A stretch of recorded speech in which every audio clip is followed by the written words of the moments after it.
He thought her silence meant surrender, but silence is not mercy. Silence is a blade disguised as peace. He mistook her stillness for obedience, her distance for confusion. He didn't yet understand that when a woman stops explaining, something sacred has shifted. The war is no longer between two bodies. It is between illusion and truth. For years, she softened herself to fit his projections.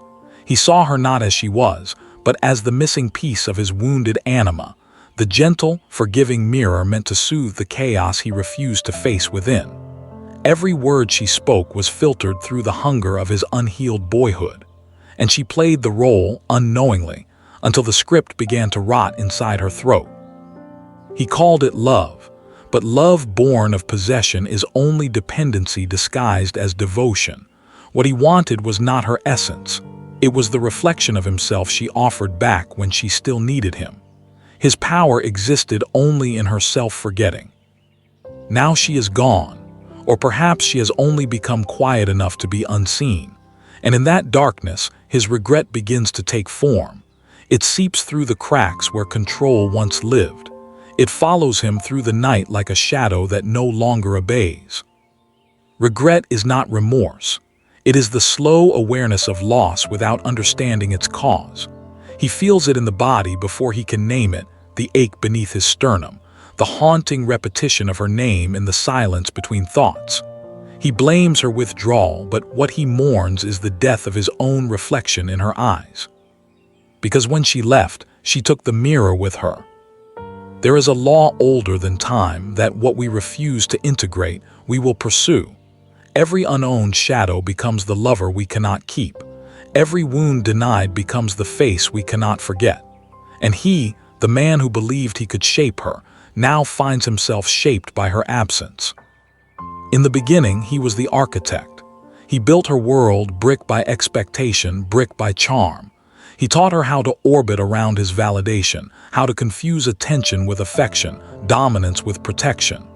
He offered security, not freedom, and she, starved for safety, accepted the gilded cage. But cages do not hold forever. There comes a moment, subtle as breath, when the feminine begins to remember. The memory is not cognitive, it is cellular. The bones recall what sovereignty feels like. The voice, long buried beneath compliance, begins to tremble awake. She stops apologizing. She stops explaining. She simply stops. And that stillness, to a man built on conquest, is unbearable. Because without her reaction, his identity collapses. Without her submission, his power disintegrates. The silence he once demanded now devours him. Every unanswered message, every echo of her absence becomes an initiation he never asked for. You can hear it, can't you? That quiet hum beneath regret, the soul beginning to fracture. He thought he could outweight her, outlogic her, outreason her heart. But hearts are not moved by argument. They are moved by recognition. And she, once blind to her own reflection, now sees him for what he is, the unintegrated animus, the half-born masculine trapped in the boy's hunger for control. He does not yet understand that her silence is not punishment. It is revelation. She has stopped being his projection and returned to her own myth. In her retreat, she has become something he cannot name, too fluid to grasp, too still to destroy. The masculine in him trembles before that mystery. For centuries, he has feared the untamed feminine, the witch, the siren, the shadow mother. He has burned her, silenced her, worshipped her only when she was harmless. But she was never meant to be harmless. She was meant to be whole. And wholeness terrifies the fragmented man. Look closer. His regret is not only for her, it is for himself. The man he might have become if he had faced his own shadow instead of projecting it onto her. The tenderness he could have known if he had allowed vulnerability to coexist with strength. The peace that can only emerge when power is no longer defined by control. Tonight, somewhere between longing and denial, he dreams of her. But it is not her body that haunts him, it is her silence. It echoes like a cathedral around the ruin of his certainty. In that echo, his ego begins to dissolve. He is left alone with what he refused to see. And you, listening, do you recognize it? The cycle that repeats until the lesson is absorbed. The way we chase what abandons us, only to discover that we are running from ourselves. Do not call it punishment. Call it initiation. Every heartbreak is an alchemical fire designed to burn away illusion. Every silence is an invitation to meet the parts of you once buried in someone else. Do not plead, do not chase. Let the emptiness speak. Because in that space, where control ends and consciousness begins, the true transformation occurs. The woman becomes sovereign. The man meets his shadow. The mirror breaks and reveals the light behind it. He begins to remember her differently now, not as the woman who loved him, but as the mirror that refused to lie. There was something holy in the way she left, something unbearable in the way she stopped reaching for what refused to rise. Her silence was not abandonment. It was judgment by truth. Every man who fears a woman's withdrawal reveals the weakness of his own spirit, for he has built his worth upon her gaze, not upon his essence. When she turns away, the scaffolding collapses. The echo of her absence exposes the hollow architecture beneath his persona, the charming facade, the confident speech, the calm that was never calm but control in disguise. This is the unraveling. His mind seeks her name in places where she no longer belongs. He checks the same messages, revisits the same photographs, as if repetition might resurrect what his fear destroyed. But it is not her he searches for. It is the reflection of himself he once saw in her admiration. That reflection is gone now, stripped away by her evolution. What remains is the raw self he spent years hiding from. When a woman withdraws, she does not disappear. She descends into herself, into the ancient waters of memory where the feminine was first made sacred. She does not return weaker. She returns knowing. And the man who once held her learns, too late, that he was never her master, only her mirror, cracked by his own blindness. In the silence she left, the shadows grow louder. They speak in symbols: the serpent, the mirror, the flame. The serpent is desire unmastered. The mirror, identity built upon projection. The flame, the destruction necessary for rebirth. These are not punishments. They are archetypes in motion, the psyche's way of forcing awakening through loss. He feels the serpent first, the hunger that once found satisfaction in her submission. Now, without her energy to feed on, the hunger turns inward. It begins to devour him. What was once attraction becomes obsession. What was once control becomes compulsion. He scrolls through memory like a priest seeking a vanished god. But gods do not vanish. They withdraw when worship turns to ownership. The mirror follows next. He begins to see the faces he wore: the protector, the victim, the seducer, the teacher. Each one fractures under scrutiny. None of them hold. Beneath them all lies the wound, the boy who learned that power was safer than vulnerability, that domination was the only way to avoid being unseen. And finally, the flame. The fire that consumes what can no longer survive the truth. It burns through his delusion, through the comfort of denial. It scorches every story he told himself about who she was and what he deserved. The flame has no mercy. It takes everything false and leaves only ash. But from ash, something ancient stirs. Regret becomes awareness. Awareness becomes mourning. Mourning becomes the slow birth of humility, the rarest kind, the one that does not speak but listens. For the first time, he begins to question not her, but himself. The feminine has left his world, yet her absence becomes his teacher. That is her final gift, to awaken through loss what love could not teach through devotion. He sees now how he mistook possession for intimacy, power for protection, attention for love. Each realization arrives like a blade wrapped in revelation. You, listening, this is the part they never tell you. That healing begins the moment you stop blaming. That every person you lose is an echo of an inner exile. The one you crave is the one you abandoned within yourself. The one who left is the one you silenced long ago. When you are haunted by another's absence, What you are really feeling is the weight of your own unintegrated soul calling you home. Stop running from the emptiness. Sit inside it. Let the silence strip you bare. There is no cruelty in this, only clarity. The woman he lost was never only a woman. She was the embodiment of his forgotten anima, the emotional intelligence, the intuitive knowing, the compassion he disowned to survive. Her retreat forces him to meet those qualities within himself or remain hollow forever. Do you understand now? Her silence was the ritual, her departure the initiation. The darkness he feels is not her punishment, it is his psyche reclaiming its fragments. The true descent is internal. She too transforms in her solitude.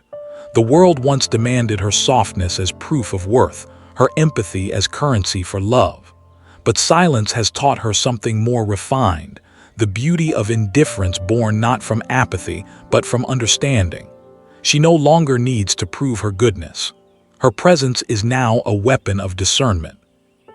And when they meet again, if they ever do, she will not return as the lover who once sought validation. She will stand as the sovereign who embodies her own myth. He will see her and realize too late that the woman he tried to control has become the symbol of everything he must face to be free. This is how the universe teaches through polarity. She ascends as he descends. His regret becomes her liberation, his darkness her dawn. Tonight, do not seek closure, seek understanding. Do not demand to be seen. Become invisible to what no longer deserves your energy. Because the most powerful silence is not absence, it is presence withdrawn from illusion. Regret ripens in him like rot beneath the surface of fruit. It begins subtly, a heaviness in the chest, a dissonance between memory and reality. He tells himself he has moved on, yet every new face feels like a repetition, a lesser echo of what he lost. He begins to understand that what haunts him is not her, but the unclaimed self she mirrored so precisely. This is the shadow's language, repetition as revelation. Until he integrates, life will hand him the same lesson wrapped in new bodies. Every relationship will replay the wound until he stops running from it. Jung called this the compulsion to repeat, the unconscious drive to reenact our trauma until we awaken to its origin. He wanted control. Control is the illusion the fearful call order. Beneath it lies terror, the terror of being seen, of being powerless before love. He wore control like armor, but armor cannot receive touch. So every time love approached, it bled against his defenses until it fled. And each time it fled, he mistook the loss as betrayal rather than consequence. The masculine that fears surrender becomes tyrannical. The feminine that fears abandonment becomes self-erasing. Together, they form the tragic loop, control chasing validation, validation feeding control, a closed system of need and resentment, until one of them breaks it by walking away. She did. And her departure exposed what control was hiding: dependency. Not love, not commitment, dependency. The emotional hunger of a man who never learned to mother himself. She once carried his inner child in her arms, mistaking his regression for intimacy. But when she set him down, when she refused to carry his unlived pain, he called her cruel. She was not cruel, she was free. Freedom is terrifying to those who mistake attachment for love. He feels that terror now, disguised as longing. Every image of her in his mind is not her. It is his own lost innocence asking to be reclaimed. In his dreams, she appears not as a lover but as an archetype, the witch, the queen, the siren. She no longer speaks. She simply watches. Her eyes do not accuse, they reveal. She is the embodiment of consequence, the psychic justice that follows every projection. What he sees in her now is not what she became, but what he refused to see before. You have known this, haven't you? The haunting that comes after the silence. The way memory rewrites itself, turning every act of independence into cruelty, every boundary into betrayal. The ego cannot grieve without first blaming. It calls loss unfair because it cannot comprehend the precision of karma. But karma is not punishment. It is psychological balance. Whatever we reject in ourselves, life will reject for us until we reclaim it. He begins to notice patterns in his solitude. The same arguments repeated in different tongues. The same tenderness turned toxic. He sees how every woman he's loved carried fragments of the mother, nurturing when he obeyed, withdrawing when he defied. He projected his unmet needs onto their empathy, turning love into dependency, intimacy into demand. And now, stripped of projection, he stands naked before himself. The boy inside him trembles. He remembers the first rejection, the first moment he learned that love could be withdrawn. That memory became the mold through which all future love would pass. Every partner since has been an echo of that first mother wound, each a test, each a mirror, each a potential liberation disguised as heartbreak. To break the pattern, one must confront the original wound, not in theory, in embodiment. Feel it, name it, hold it without narrative. The psyche integrates not through understanding alone, but through presence. When he can sit with his own abandonment without seeking rescue, he will no longer chase women who disappear. And she, somewhere beyond his reach, begins her own ascent. Her silence has ripened into clarity. She no longer seeks to be understood, only to be aligned.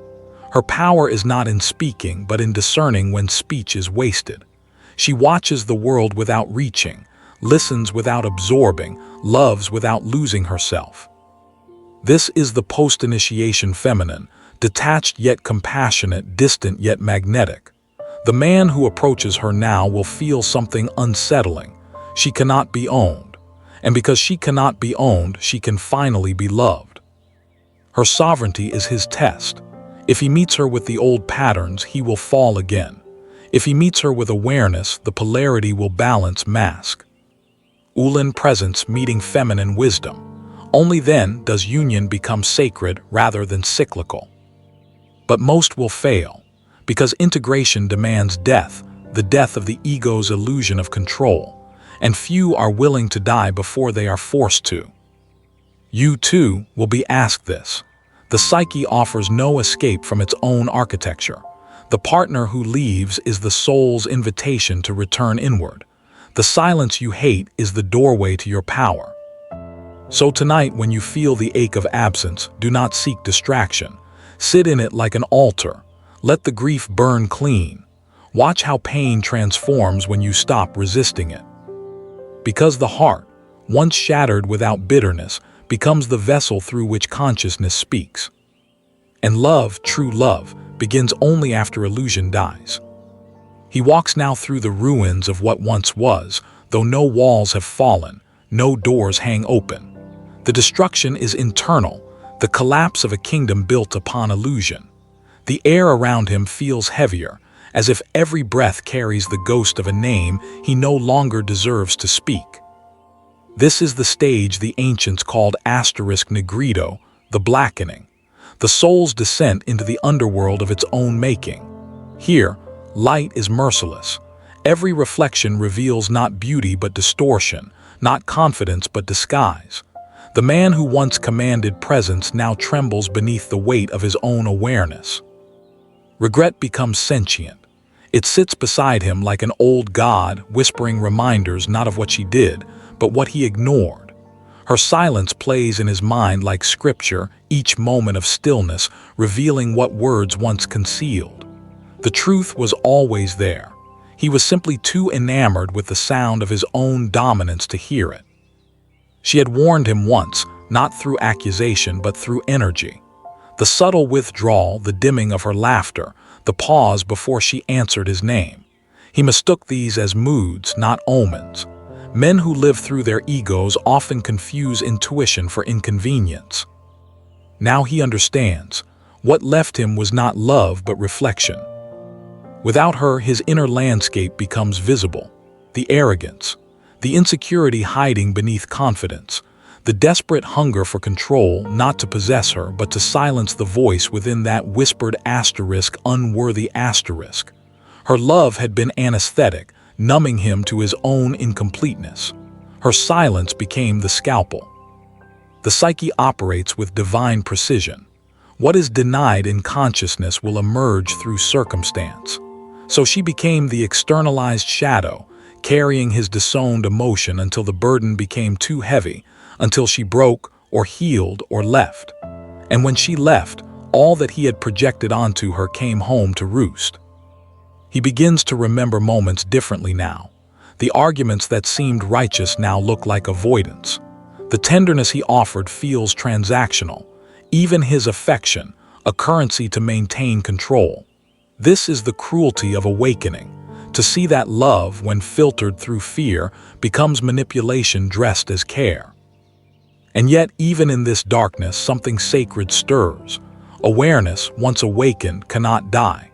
The same silence that haunts him begins to cleanse. Each night of regret becomes a ritual, each morning a chance to choose differently. He starts to listen not to her voice, but to the echoes within his own. He sits in meditation, not for peace, but for confrontation. There he meets the boy he abandoned. The one who longed for approval, who learned that vulnerability was punished, that emotion was weakness. The one who built the fortress that became his prison. He realizes now that every woman he loved was a rescuer in disguise, an unconscious attempt to find the mother who could not stay. To face this boy is to face death, not physical but psychological. The death of persona, of the illusion that power means superiority. Real strength is surrender without collapse, presence without possession. And her, wherever she walks now, feels this shift across the invisible thread that once bound them. The feminine always senses transformation in the masculine. It vibrates in the collective psyche like a storm changing direction. She does not return, but she softens not toward him, but toward existence. Her silence is no longer armor, it is sovereignty. She has moved beyond reaction. When others speak, she listens not to words, but to energy. She no longer explains herself. Explanation is a language for those still seeking permission. Her stillness is the boundary, her absence the final sentence. She too remembers. The woman she was, the one who pleaded, justified, adjusted, now feels like a ghost she outgrew. In silence, she found the sacred neutrality of the queen, the archetype who loves without submission, who speaks without seeking agreement. Her pain refined her into precision. This is the paradox of awakening. The more she detached from him, the closer she came to herself. The same wound T. had shattered her became the womb of her rebirth. He was not her destroyer, but her initiator, the unwitting priest of her transformation. And he, the man she left, becomes her mirror once more, now reversed. Her ascent demands his descent, her expansion his contraction. The psyche restores equilibrium through polarity. It is never personal. It is archetypal. You who listen understand this. Transformation rarely feels divine while it unfolds. It feels like loss, like humiliation, like the gods themselves have turned away. But that is only the stripping of false divinity. The collapse of ego is the opening of soul. When you are left, do not chase. When you are silenced, do not plead. Let absence carve its altar through your resistance. The pain you feel is not punishment, it is purification. He does not know this fully yet, but he feels it forming. A strange peace begins to emerge beneath the sorrow, a quiet acceptance that she was never his possession, only his reflection. He begins to bless her memory instead of curse it, and in doing so, he frees them both. Soon he will walk without longing. Soon she will speak without fear. And the distance between them will no longer ache, it will illuminate. Because when projection dies, love finally becomes possible. There is a moment always when regret dissolves into recognition. It comes quietly, without ceremony. No tears, no pleas, no desperate promises to change, just a stillness, a surrender, a breath that no longer resists what has already ended. He feels it one evening, long after the noise of longing has burned itself out. The house is silent, the world indifferent. For the first time, he does not reach for her in thought. The absence no longer bleeds, it breathes.